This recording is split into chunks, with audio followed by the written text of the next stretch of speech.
আসসালামু আলাইকুম ওয়া রাহমাতুল্লাহি ওয়া বারাকাতুহু।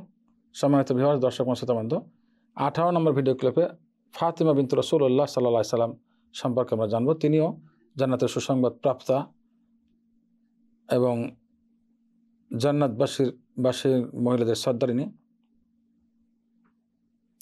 হুযায়ফা রাদিয়াল্লাহু তাআলা আনহু থেকে বর্ণিত, তিনি বলেন রাসূলুল্লাহ সাল্লাল্লাহু আলাইহি সাল্লাম বলেছেন,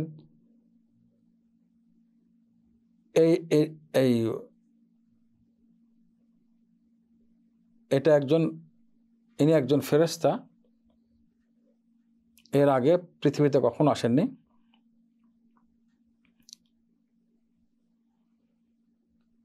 এই রাত্রে আগে কখনো আসেনি। তিনি আল্লাহর কাছে অনুমতি চেয়েছেন আমাকে সালাম দেওয়ার জন্য এবং আমাকে সুসংবাদ দেওয়ার জন্য যে ফাতেমা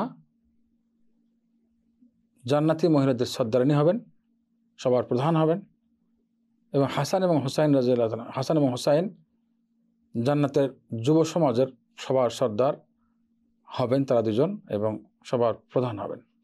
এই সুসংবাদ দেওয়ার জন্য আল্লাহর কাছ থেকে অনুমতি চেয়েছেন। হাদিসটি সহিহ জামে সগীরের 4190 নম্বর হাদিস। আসসালামু আলাইকুম ওয়া রাহমাতুল্লাহি ওয়া বারাকাতুহু।